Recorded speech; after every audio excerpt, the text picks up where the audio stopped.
Gracias amigos por su sintonía. Gracias amigos por su sintonía. Estamos en la segunda parte de este segmento, El Rostro de la Palabra. Recuerden que hoy estamos meditando el tema que es nuestra vocación de iglesia, evangelización y misión. Antes, en la primera parte, para iluminar este tema, escuchábamos la lectura de Marcos 16, del versículos del 15 al 16, donde es el envío, donde Jesús nos envía a cada uno de nosotros para poder llevar el mensaje de la buena nueva. Y a Vicky nos había explicado cuáles son esos procesos o esas actividades más bien que llevaba la evangelización. Pero también, Vicky, cuando tú lo mencionabas, nos damos cuenta que en esas actividades no son solo palabras. Nuestros hermanos que no han escuchado mucho de Jesús, como tú lo mencionabas, también no necesitan solo de palabras, sino que también nuestras actividades, nuestros gestos, todo lo que nosotros hacemos o nuestro ejemplo es lo que a ellos los va confirmando que nosotros vivimos la alegría de la fe, la alegría del Evangelio, la alegría de saber que Dios nos ama y somos sus hijos. También en este proceso, cuando tú nos explicabas qué significaba la evangelización, también de no confundirlo con lo de la catequesis, considero que en lo que tú leías, ¿verdad?, van algunas conclusiones de lo que es esta etapa, ¿verdad?, de la evangelización en la iglesia. ¿Tú nos puedes ayudar con algunas de estas? Claro, Wendy, pues primero yo creo que tenemos que tener claro que el comunicador, el evangelizador por excelencia es Dios. Dios es el evangelizador, pues el que nos mueve a todos, ¿verdad?, a llevar esta buena nueva. También el evangelizador humano, pues tiene que ser fiel al plan y el mensaje de Dios, porque no podemos venir y decir, bueno, yo voy a ir a evangelizar, pero decir algo fuera de lo que está dentro de Dios, ¿verdad?, dentro de lo que dice la palabra de Dios, la Sagrada Escritura, ¿verdad?, que mencionábamos que es la buena nueva. También tenemos que entender que tenemos que ser pacientes, ¿verdad?, y acomodarnos al paso de la gracia. No podemos venir y esperar que ya hoy salimos a evangelizar y ya mañana ya hay un montón de frutos. Tenemos que tener esa paciencia de esperar la gracia, ¿verdad? Dios es bueno con nosotros y da frutos, pero a su tiempo, no al nuestro. ¿Y qué es lo que pasa? Que el evangelizador tiene que poner todos sus talentos humanos al servicio, pues, de la acción de Dios. Eso, digamos, el hecho de que ustedes digan, ay, pero ¿para qué voy a ir a evangelizar si saber si van a haber frutos, ¿verdad? O sea, cuestionarse o ponerse a dudar de esa forma y que por lo mismo decir, bueno, ¿para qué me voy a esforzar? ¿Para qué me voy a preparar? No es así. Nosotros debemos de poner nuestro máximo empeño, poner todos los dones que Dios nos ha dado a su disposición, en este caso a la evangelización, y pues esperar, tener fe y esperar que en un momento dado pues vamos a ver esos frutos. Y también vale la pena que entendamos que no precisamente hay esa palabra inculturizarse, ¿verdad? O sea, tenemos que buscar el método, la forma de llegar a las personas en su realidad. Eso más que todo, en su realidad. Y pues el evangelizador debe elegir como un canal correcto para llevar el evangelio. En este caso hablábamos de inculturizarse, digamos, el hecho de llevar el evangelio de una manera clara, que las personas lo entiendan desde su realidad, poniendo todo nuestro esfuerzo y teniendo paciencia, eso sobre todo, fe, esperanza y paciencia de que en un momento dado esos frutos se van a ver, pero va a ser en el tiempo de Dios y no en el nuestro. Gracias, Vicky. Yo considero que es una de las cosas que debemos de profundizar, saber que el evangelizador es Dios. Eso significa que este proceso de la buena nueva, el interesado, digamos, o a quien le pertenece esta misión, ¿verdad?, o esta actividad, es Dios. Pero lo hace a través de cada uno de nosotros. Es muy importante que recordemos lo de la paciencia, y San Marcos nos lo recuerda.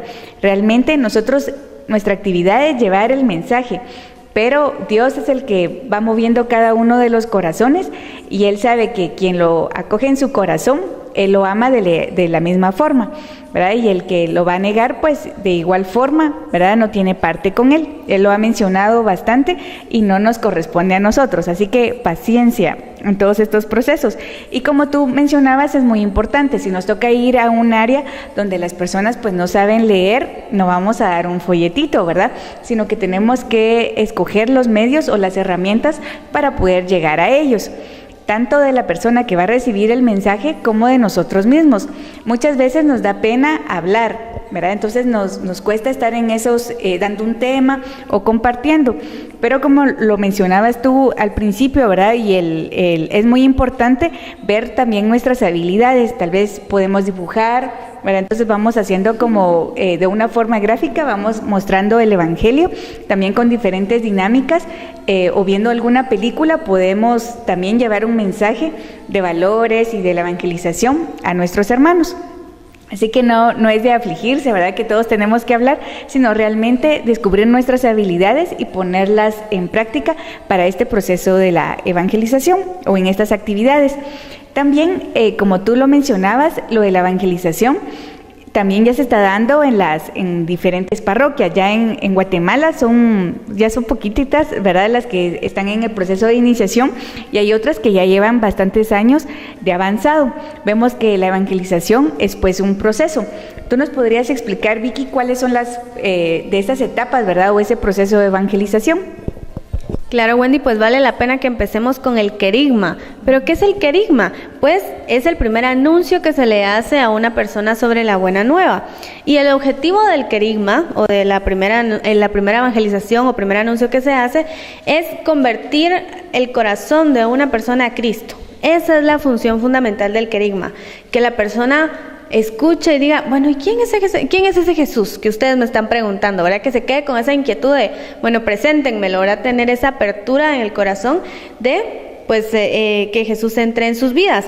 Pero ¿qué es lo que pasa? Que no podemos dejar a la persona solo con eso, ¿verdad? Solo, bueno, mira, te presento a un Jesús que resucitó hace tanto tiempo, y la persona, bueno, ¿pero ahora qué?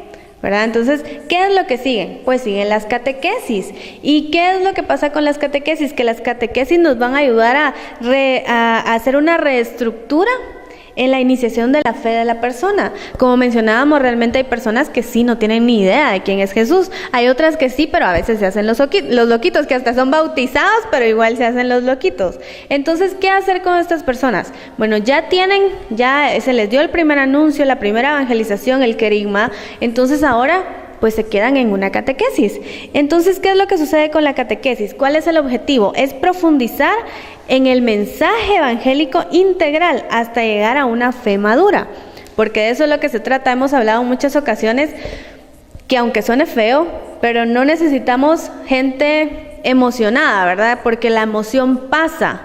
Y cuando hay problemas, ahí es donde se cae la emoción. Necesitamos personas con fe madura, que cuando va a haber un problema, siempre van a tener la fe y la esperanza de que todo va a ser para los proyectos de Dios. ¿Y cómo se consigue eso? Pues en este caso, con las catequesis. Aprendemos a tener una fe madura, no solo nos lo presentaron, sino vamos a empezar a conocerlo y nos vamos a empezar a dejar guiar por Él, y sobre todo a estar como que Él nos cargue, ¿verdad? Que Él nos tenga en sus brazos y tener esa fe y confianza en que los planes de Dios son perfectos.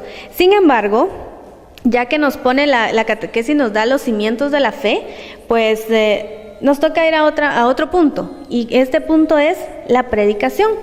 Bueno, dirán, bueno, ya vamos, el primero es el querigma, el segundo es la catequesis, y el tercero vamos por la predicación. ¿Pero qué es la predicación?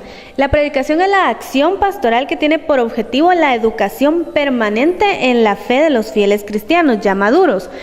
Era lo que hablábamos, la catequesis nos va a dar esos cimientos para una fe madura, pero la predicación nos va a ayudar a permanecer en ella, a permanecer en esa fe. Su objetivo es ayudar a vivir con intensidad la celebración litúrgica o el proceso de conversión que está experimentando pues la persona, ¿verdad? Y nos quedamos ya de último para concluir este segmento con la teología. Es la cuarta parte. Ya la teología es el estudio científico y metódico de la fe.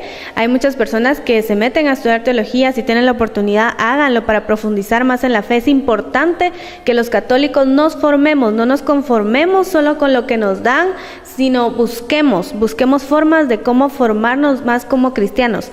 Cuando uno estudia teología, lo primero que le dicen a uno los sacerdotes es: si usted viene aquí a estudiar teología creyendo que eso le va a hacer tener fe, está equivocado. Se estudia teología porque se tiene fe. Entonces, esto fue el proceso pues de evangelización, y ahora los vamos a dejar con el espacio de Brújula, que sabemos que va a tener mucha información interesante sobre el tema.